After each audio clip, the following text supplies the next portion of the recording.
오늘의 주제가 있습니다. 오늘의 주제는 미국의 반장 선거와 주먹 다짐. 오늘의 주제는 미국의 반장 선거와 주먹 다짐. 우리 주식초등학교 반장 선거 아닙니다, 여러분. 오해하시면 안 돼요.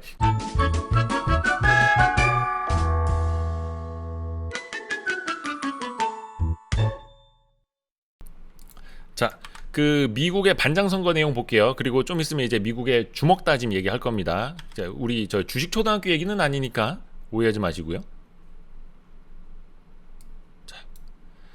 미국에서 이제 반장 선거 열리죠, 여러분. 잘 아시는 것처럼 3일날 시작이 됩니다. 3일날 3일 0시 0시부터 뉴햄프셔주 뭐 딕슨빌 뭐 이런 데서 열린다고 합니다. 우리 시간으로는 아마 3일날 오후 1시부터 시작이 될 거고, 요 작은 마을 말고 아마 미국 동부 시간으로는 3일 우리 시간으로 오후 2시부터 시작이 된다고 해요. 청소당번 아니에요. 청소당번 아니고 반장선거입니다. 반장선거. 오해하시면 안 돼요. 뭐 우리 트럼프 형님이나 바이든 형님이 이제 청소하시는 건 아니니까 반장입니다. 반장. 근데 시차가 워낙 커서 일부 주에서 이제 투표가 진행이 되고 있어도 먼저 끝난 주에서는 출구조사를 먼저 발표해 버린다네. 그리고 개표까지 진행을 한다고 합니다. 그러니까 미국이라는 나라 이제 땅덩어리가 너무 크니까 안 기다려주고 먼저 그냥 다 까버린다는 거예요, 이제. 근데 이 투표가 어디서부터 시작이 되느냐? 아까 그 무슨 딕슨빌? 여기에요. 여기에서부터 이제 투표가 시작이 되는데 뉴햄프셔주에 있는 딕슨빌 노치, 딕슨빌 노치 여기 나오죠. 딕슨빌 노치라는 요 곳에서 먼저 이제 투표가 시작이 되는데 여기에 주민이 10명이랍니다. 10명. 주민이 10명.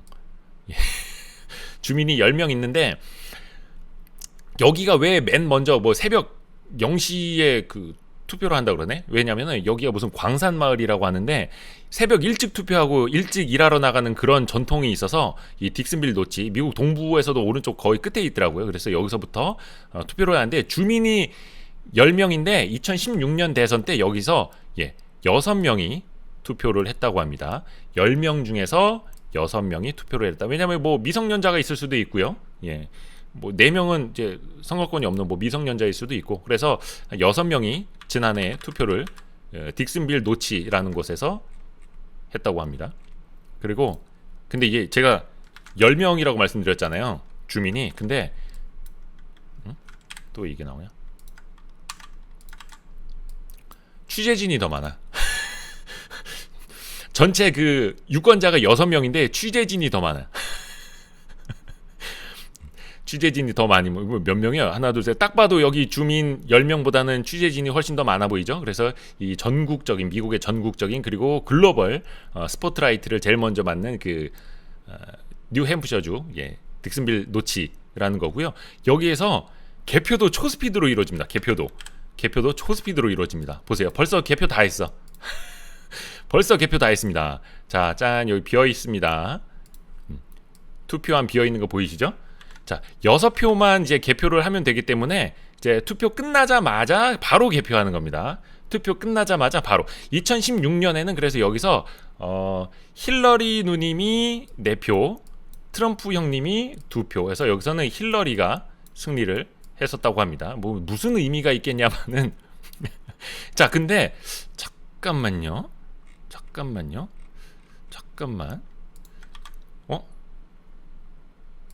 이 형님 어디서 많이 본 형님 아니야? 이 형님 어디서 많이 보지 않았어? 이 형님 어디서 많이 보지 않았어? 자, 아까 첫 번째로 투표한 형님. 미국에서 제일 먼저 새벽 0시에 미국에서 대선 제일 첫 번째 투표한 형님인데, 자, 여기 앉아 있어요. 자, 이분이 이제 개표까지 같이 했다는 거죠. 근데 어디선가 익숙한 이 하늘색 셔츠, 카키색 바지, 요 익숙한 뭐 수염, 이 형이 보면은 아까 그 전체 취재진 많이 몰렸을 때 개표해서 여기다 표 이러고 적는 것까지 이 형님 하셨어.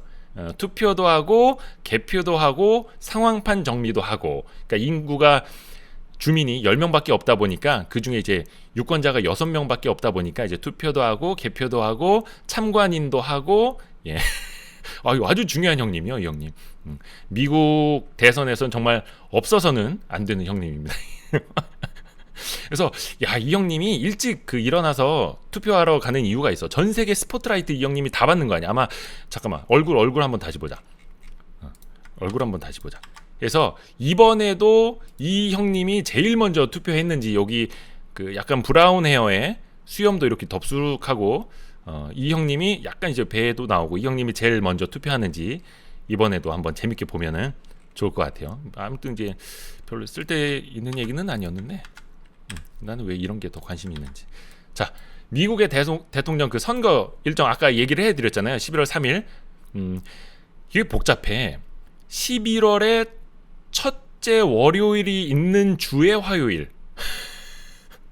하여튼 뭐 미국은 뭐 몇 번째 화요일, 몇째 주 무슨 요일 이런 걸로 이제 날짜 많이 정하잖아요. 여기 보니까 뭐 11월 뭐 첫째 주 뭐 수요일은 뭐 영국의 투표일이어서 뭐 그거 겹치면 안 되고 또 추수감사절 끝나고 그러니까 추수가 끝나고 또 너무 추워지기 전에 또 투표는 해야겠고 그래서 뭐 하여튼가 이렇게 11월 첫째 월요일이 있는 주의 화요일로 정했다고 합니다. 저는 못 외울 것 같아요 이거. 해서 결국은 이게 뭐라 표현해야 되나? 이게 직선제는 아니고 또 간선제잖아요. 사실 이날은 선거인단을 뽑는 날이고 이거 여러분 이제 많이들 아실 겁니다. 그렇죠? 그래서 실질적인 선거인단 투표는 12월 14일 날 이루어지는데 우리나라는 뭐 매월 14일 뭐 빼빼로데이 무슨 데이 뭐 발렌타인데이 뭐 블랙데이 짜장면데이 이런 거 하잖아요. 근데 여기 이제 12월 14일도 무슨 데이가 있긴 할 텐데 하여튼 미국의 선거인단 투표 있는 날입니다. 이거를 이제 요식행위라고 하시는 분들이 있는데 좀 이따 이게 왜 중요한지 이유가 좀 이따 나옵니다. 그리고 요걸 통해서 미 의회에서 승자를 공식적으로 발표하는 게 1월 6일이고 새로운 대통령이 될지 아니면 기존 대통령이 될지 어찌됐든 간에 취임이 되는 게 1월 20일이라고 합니다. 요 날짜들이 왜 중요한지 뒷부분에 더 강조가 아마 될 겁니다. 근데 이제 우리 주식 초등학교니까 그래도 이 경제 공약 공부 안 할 수가 없잖아요. 하나만 좀 짚어두고 이거 근데 이미 뉴스에서 지역계 들어가지고 그냥 간단히만 이야기하고 갈게요. 자, 제일 중요한 게 요거 세법입니다. 세법. 법인세를 인상하겠다. 조 바이든 민주당 후보. 그리고 트럼프는 이제 법인세를 낮춰놨죠. 21%로 그거를 조 바이든은 다시 높이겠다라는 거고 외교 측면에서는 뭐 FDA도 마찬가지고 바이든은 다자 협상을 복원하겠다라는 이야기를 하고 있습니다. 그리고 외교는 뭐 너무나 알듯이 미국 중심주의, 트럼프는 신고립주의 이야기를 하고 있고 근데 사실 바이든이나 트럼프나 똑같아요. 바이 아메리카. 미국에서 만들고 미국에서 소비하라. 똑같아. 우리가 이제 걱정을 하는 게 그거예요. 뭐 트럼프가 재선을 하게 되면 지금처럼 이제 어려운 환경이 이어지긴 하는데 그래도 반대로 우리가 트럼프 덕을 본 게 있잖아요. 예를 들어서 화웨이라든지 ZTE라든지 이런 데 이제 꿀밤을 놔주죠. 꿀밤. 그 꿀밤도 그냥 작은 손으로 놓는 게 거의 이제 헐크 형님의 꿀밤을 놔주기 때문에 거기에서 오는 우리의 반사이익, IT, 통신 이런 측면에서 반사이익이 있었는데 바이든 형님 같은 경우에는 다자 협상을 복원하겠다. 이렇게 조금 고상한 표현을 이야기하고 있는데 결국은 이거예요. 중국을 트럼프 형님이 혼자 때렸다면 바이든은 다 같이 때리겠다. 다 같이 모아서 우군을 모아서 때리겠다 하니까 우리 입장에서 더 곤란해질 수도 있어요. 그러니까 바이든 형님이 저기 중국 때리는데 너네도 같이 해. 너 응? 우리 줄 설 거야? 줄 어디 쓸 거야? 우리 편 쓸 거야? 중국 편 쓸 거야? 줄 확실히 서 이렇게 하는 거기 때문에 우리 입장에서는 결코 바이든 대통령이 된다고 해서 좋은 거는 아니다 생각을 하고 있는 거고요. 그리고 또 뭐 최근에 뭐 그린 테마주도 많이 올라간 거 익히들 아실 거예요. 이 그린 에너지, 청정 에너지 투자를 더 확대할 거다 이야기하고 또 파리 기후 협약 있죠? 우리 트럼프 형님이 탈퇴한 기후 협약. 조 바이든 같은 경우에는 내가 취임하게 되면 취임 첫날 파리 기후 협약에 다시 재가입하겠다 이런 이야기도 했었고요. 자, 중요한 거는 조세 정책이니까 이것 때문에 이제 미국의 법인세 문제 때문에 빅테크들 영향을 많이 받고 있으니까 뭐 아시는 겁니다만은 그래도 초등학교니까 한 번 더 정리를 해볼게요. 트럼프 같은 경우 이미 35%이던 법인세를 21%로 인하를 했어요. 근데 이거를 영구적으로 쾅쾅쾅 인하하겠다 이런 이야기고, 바이든 형님 같은 경우는 법인세를 높이겠다라고 이야기했잖아요. 자, 근데 요거 한번 보세요. 트럼프 형님이 35%에서 21%로 낮췄는데 바이든 형님은 21%에서 35가 아니라 28%로 높이겠다는 겁니다. 이게 뭐냐면 오바마 행정부 시절에 미국 법인세가 35%였거든요. 물론 이제 오바마 형님이 그때 낮추려고 했는데 그때는 공화당이 반대해서 못 낮췄어요. 근데 이제 공화당 소속인 트럼프 형님이 35%인 거 21% 확 낮췄죠. 이거 이제 최고 세율 기준입니다. 최고 세율 기준. 자, 그런데 바이든 형님은 다시 높이겠다곤 했는데 35는 아니고 28입니다. 35는 아니고 28. 자기가 그 오바마 행정부 때 부통령이었는데 그때 35%였던 거에 비하면 사실상 그래도 법인세는 너무 높이면은 안 된다라는 어떤 생각을 갖고 있는 건지, 그때 오바마 행정부에서 추진을 했던 법인세 인하랑 궤를 같이 하는 건지 35는 아니고 28. 그러니까 전 그 오바마 행정부 당시에 35%에 비하면 이 조 바이든 전 부통령도 만약에 대통령이 되면 그보다는 낮춰야겠다라는 생각을 갖고 있는 겁니다. 물론 21%보다는 다시 역행을 하는 거니까 시장에서는 또 영향이 있을 수밖에 없는 거겠죠. 하여튼 그런 차이가 있다라는 거고, 그 개인 소득세 최고 세율 같은 경우에는 너무 지저분하게 해놨구나. 트럼프가 이제 37%로 낮춰놨는데 바이든은 다시 백도 시키겠다. 39.6%로 다시 높이겠다라는 겁니다. 그리고 법인세를 소득세, 개인 소득세를 트럼프는 25년까지 이렇게 해놨는데 내가 재선이 되면 35년까지 연장하는 걸로 더 길게 못을 박아놓겠다. 뭐 이렇게 이야기를 했어요. 그리고 통상정책 하나를 또 이거 보기는 봐야겠다. 통상정책을.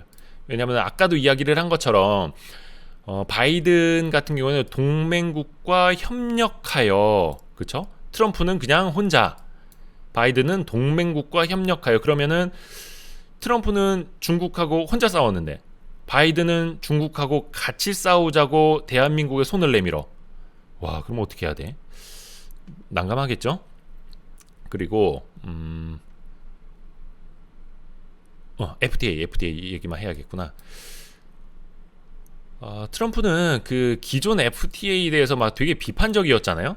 맺었던 것도 다시 깨고 그랬었는데, 그래도 뭐 이렇게 신규 FTA는 뭐 몇 가지를 추진해 왔습니다. 근데 그 어떻다? 다 자기네 유리한 대로만 기존에 했던 거 재협상 시키고, 대표적으로 이제 한미 FTA처럼 새로 하는 것도 자기네 유리한 대로 했는데, 바이든 형님 같은 경우에는 신규 FTA는 추진하지 않겠다. 근데 왜 추진하지 않느냐? 일단 국내 경기를, 미국 경기를 회복시킨 다음에 FTA를 추진하겠다. 그리고 국내 투자가 우선이다. 결국은 미국 중심주의로 가는 거는 바이든 형님이나 트럼프 형님이나 똑같다라는 겁니다. 우리 HS 형님 감사합니다. 무슨 훌륭한 분이라고. 제가요? 진정한 개미의 리더? 제가요?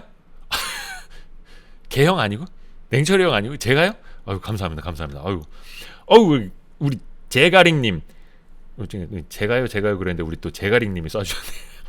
바이든 후보를 중국에서 밀고 있다는 소문이 있던데요. 절벽에서 밀고 있네. 근데 사실 중국 입장에서 보면 바이든이나 트럼프나 똑같을 거예요. 왜냐면 이거는 패권 싸움이기 때문에 G1과 G2의 패권 싸움이기 때문에 제가 봤을 때는 고상하게 싸우느냐 대놓고 막 싸우느냐 그 차이지. 그 차이입니다. 하여튼간 그래서 바이든도 바이 아메리카 그거는 똑같다라는 겁니다. 근데 그때 잠깐만 맞다 그 얘기 해드려야겠다. 트럼프가 2017년 취임 연설 때 그런 얘기를 한 적이 있어요. 나의 원칙은 단순하다. 미국산 제품을 사고 미국인을 고용하라는 거다. 근데 최근에 바이든은 그런 얘기를 했죠. 미국 내 제조, 메이드 인 아메리카, 그리고 미국산 구매, 바이 아메리카 이렇게 강조를 했는데 그때 그래서 트럼프가 그 얘기를 했어요. 저거 내 공약 표절한 거다. 바이든 왜 내 공약 표절하냐? 왜 내 거 베끼냐? 바이 아메리카는 내 거 아니냐? 근데 이제 바이든 형님도 그래서 미국 중심주의는 똑같이 가져갈 거다라는 겁니다. 대신에 일관성 있고 온건한 방식으로 규범에 근거한 대외 통상 정책. 고상해 보인다. 근데 그 약간의 뭔가 품격만 좀 다를 뿐이지 결국은 미국 중심주의로 가는 건 똑같다. 그래서 누가 된다고 무슨 우리나라한테 쉬워진다, 뭐 어려워진다 이거 없다. 그냥 똑같이 쉽지 않을 거다. 근데 문제는 이겁니다. 한마디로 이제 정리를 해볼게요. 문제는 누가 이기느냐가 아니에요. 예, 어떻게 이기느냐. 여기서부터 좀 이야기가 복잡해집니다. 여기서부터 조금 이제 이야기가 좀 진지해질 수 있어요. 우리 역시 트럼프 형님 반장선거 이제 끝나도 나는 반장선거에 승복하지 않을 거다 대놓고 얘기하고 있죠. 이게 벌써 언제 나온 거야? 9월 달에 나온 거예요. 9월 24일인가? 그때쯤 어떤 기자가 화이트하우스에서 이제 출입 기자가 이야기를 물어봤어요. 과연 대선이 끝나면 깨끗하게 승복할 건가요? 피스풀 이렇게 했는데 난 그런 생각 없는데 그때 이거 표현이 뭐였지? 하여튼 뭐라다 투표함, 우편함. 나는 우편함을 신뢰하지 못한다. 이거 엄청 강조했죠. 그게 우편 투표를 신뢰할 수 없다. 그래서 대놓고 아예 나중에 우편 투표는 내가 불복할 거다라는 밑밥을 엄청 깔아놓고 있습니다. 근데 올해 우편 투표의 영향력이 훨씬 높아지고 있잖아요. 엄청 늘고 있죠. 2016년 대선 당시에 사전 투표자가 4,700만 명이었고 와 거의 우리나라 인구 수준이죠. 이 중에서 우편 투표한 사람이 3,300만 명이었는데 현지 시간으로 30일 기준 이번 대선에서 벌써 우편 투표를 마친 사람이 5,300만 명이라는 겁니다. 그러니까 마지막까지 가보면 거의 11월 3일까지는 뭐라 해야 되나 우표 봉투가 각 주 선거 관리하는 곳에 도착을 해야 된다고 하는데 물론 이제 그 이후에 받아주는 것도 있다고 해요. 이거 보면은 엄청 더 늘어나겠죠. 해서 거의 2배 가까이도 우편 투표, 사전 투표 한 사람이 늘어날 수도 있다. 전망들이 높여지는데 또 이거를 핑계를 삼아서 트럼프 대통령이 딴지를 걸 가능성이 높아지는 거죠. 왜냐하면 우편 투표에 오류 가능성이 되게 높다고 해요. 2016년 대선을 예로 들어보면은 우편 투표자 약 3,300만 명이라고 아까 말씀드렸죠. 근데 우리 개미 눈물방울이 오셨구나. 무슨 또 뭐 지각이에요. 알림이 안 떴다고. 근데 요즘에 그 유튜브 알림이 형편없어. 유튜브 알림이 조금 이렇게 오류가 많더라고 해서 알림을 해놔도 잘 저기더라고. 현이파리님 오셨구나. 백악관 알박기 맞습니다. 백악관 알박기. 정모당님 대호 기자님 진행 실력이 엄청 늘었다고. 감사합니다. 아무튼가 이거 알박기 하면 안 되는데 그래서 4년 전에 대선 때 무효표가 약 1% 정도 나왔다고 해요.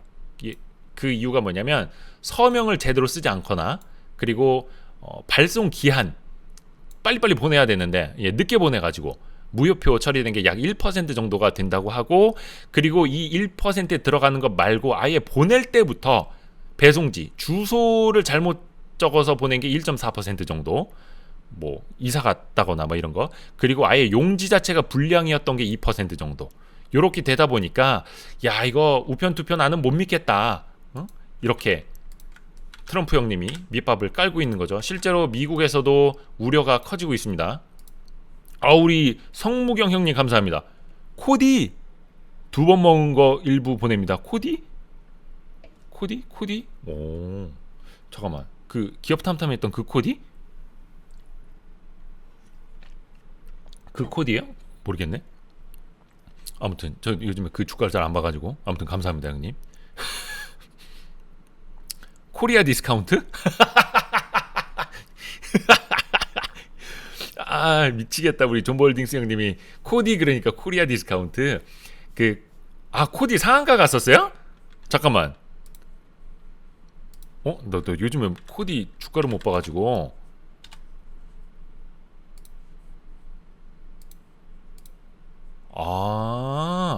장중에 막 이렇게 튀었었구나. 그렇구나. 그런 일이 있었구나.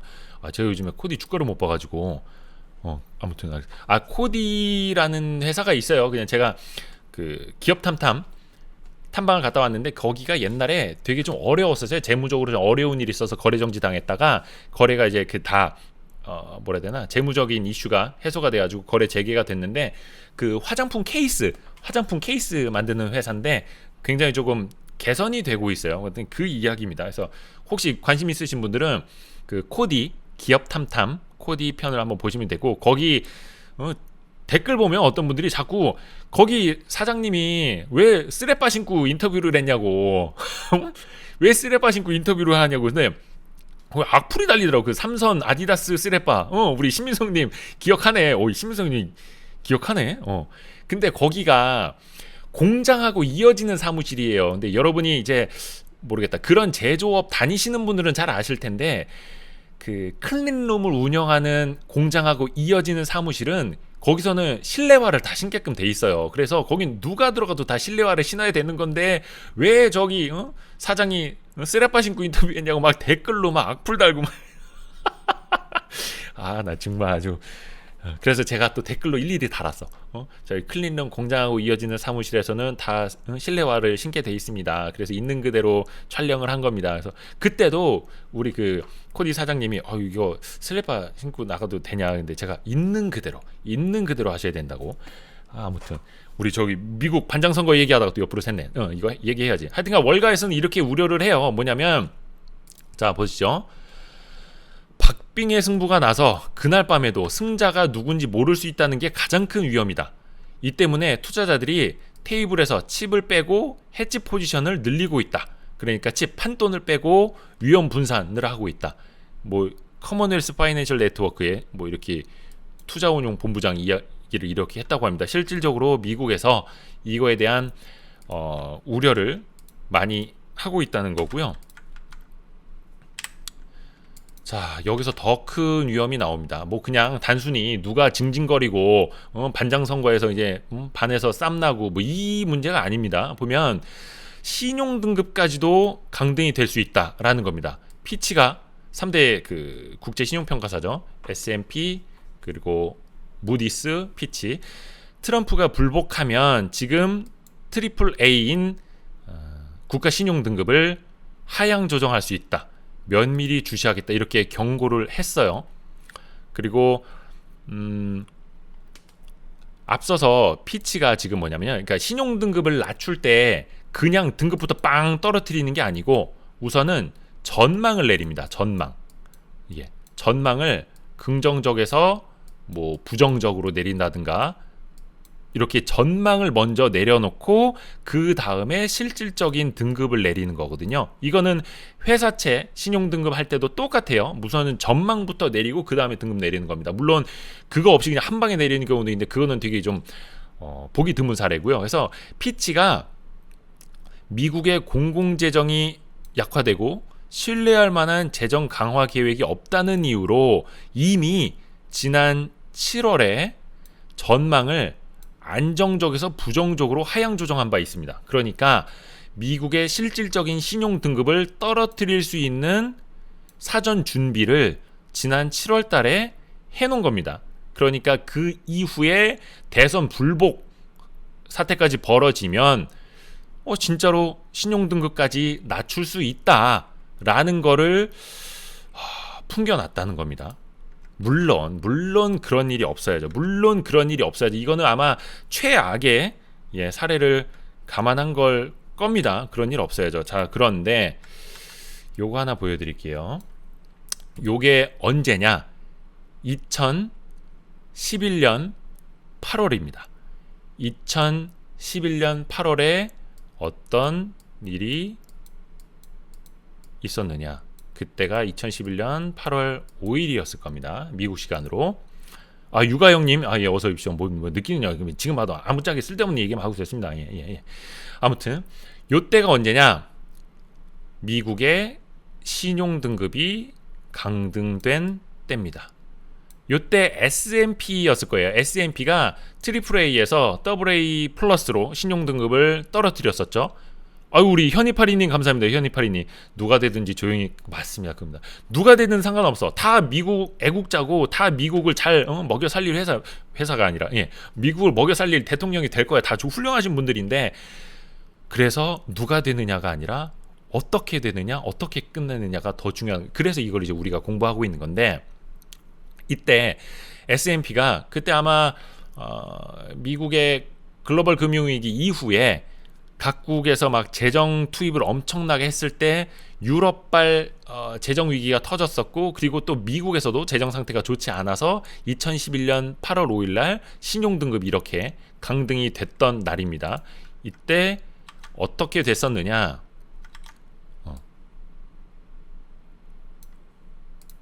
다우 지수가 8월에만 월간으로 4.36% 급락했었고, 월간 저점으로는 거의 12.7%나 폭락을 했었습니다. 그리고 이 8월에 한 달에만 영향을 받았느냐, 9월까지 두 달 이어졌습니다. 월간으로 6% 급락했고, 9월에도 저점 기준으로는 약 8.75%가 떨어졌습니다. 그러니까 8월뿐만이 아니라 9월에도 심각한 타격을 이어받았었다. 미국의 신용 등급이 강등됐었을 때라는 거고요. 또 하나 볼게요. 근데 미국이 이렇게 급락했을 때 한국은 안녕했을까요? 아까 미국 뭐 한 얼마야? 4.4%, 6% 이렇게 8, 9월 떨어졌다고 말씀드렸었죠? 우리나라는 그때 어떻게 됐었는지 자 볼게요. 요건데 8월 코스피는 11.86% 폭락했었고, 월간 저점으로는 21% 폭락했었습니다. 그리고 9월에는 5.88% 떨어졌는데 월간 저점으로는 12.55% 떨어졌었습니다.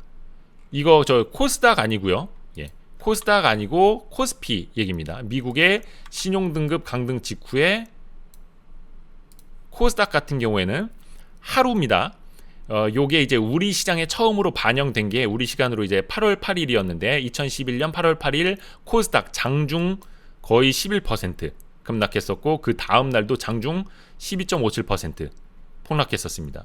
코스피도 이만큼 장중에 영향을 받았었고요. 하여튼 요거를 보여드리려는 이유는 뭐 겁을 드리려는 건 절대 아니고요. 그러니까 미국의 신용등급 강등이 얼마나 큰 충격인지 과거에 이랬다. 9년 전에 이런 일이 일어났었다라는 걸 혹시나 모르실 우리 주린이 분들을 위해서 설명을 해드리는 겁니다. 이게 뭐 너무 오래 하면 재미없으니까 넘어가고. 그래서 그 2000년에 한번, 이게 불복까지는 아니었습니다. 불복까지는 아니었는데 2000년 대선 때 아들 부시, 조지 부시 형님이랑 엘고어 형님이랑 붙었을 때 선거인단 수에서 271명, 267명 박빙이었죠. 근데 플로리다 주에서 0.5% 표 차이밖에 안 났어요. 근데 미국에서 뭐 주 법상 그렇대요. 뭐 0.5% 이내 차이가 나면은 재검표를 할 수가 있다. 뭐 그런 게 있대요. 그래서 엘고어가 이거 뭐 재검표, 수검표라고도 하는데 재검표를 요구를 했대요. 그래서 이게 한 달 넘게 이슈가 좀 오래 이어졌었거든요.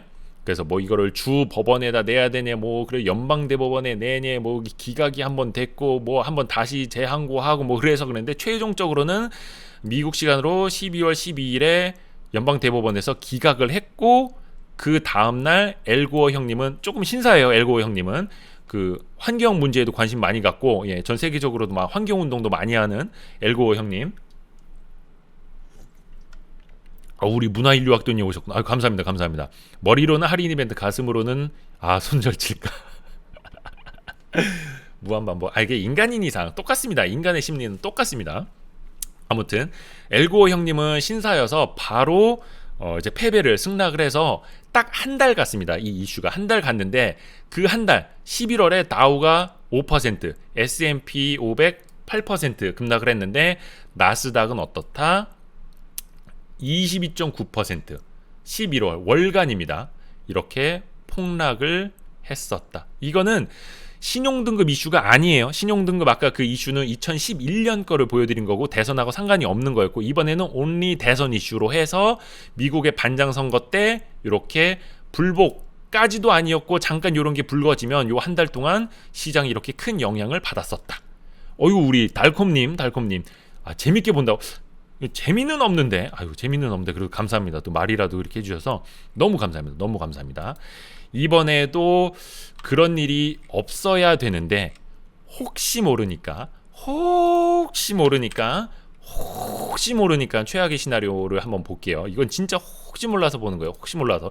이런 일은 아마 없을 거예요. 이런 일 없어야 되는데 그래도 최악의 시나리오는 우리가 생각을 하고 있어야 되니까. 자, 첫 번째 우리 트럼프 형님 지속적으로, 여기서 말하는 거는 중요한 건 지속적으로 우편 투표에 문제점을 부각한다.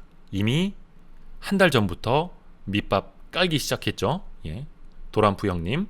자, 대선 패배할 경우에 부정선거 이슈를 제기한다. 이거 시나리오입니다. 시나리오. 그냥 생각이에요. 그냥 꿈꾸는 거예요. 몽상하는 거예요. 몽상. 자, 그렇게 해서 재검표를 요구하든지 아니면 부정선거다라고 해서 선거 무효 소송을 아예 걸어버리든지, 이 후자일 경우에 더 심각해지죠. 자, 그때 어떻게 되느냐. 연방대법원으로 가면 얼마 전에 그 베럿 판사님인가요? 누구 한 분 우리 트럼프 형님이 임명을 바로 하셨죠. 지명을 바로 했고 상원에서도 인준이 돼서 이제 6대3 연방대법원 판사 구성이 6대3으로 약간 이제 보수적인 판사가 우세하다고 합니다. 그러니까 거기까지 끌고 가면 도란프 형님이 유리하다라는 거죠. 뭐야 갑자기 올해 미국 주식 처음 했는데 내년에 세금 신고 어떻게 하냐고 주초에서 다뤄달라고. 또 이거 얘기야. 잠깐 옆으로 셀게요. 미국 주식 250만 원까지는 양도세 비과세잖아요. 기본공제니까. 근데 250만 원까지 벌지를 않았어도 신고를 또 해야 된대요. 신고를 해야 된대요. 그거는 지방국세청에.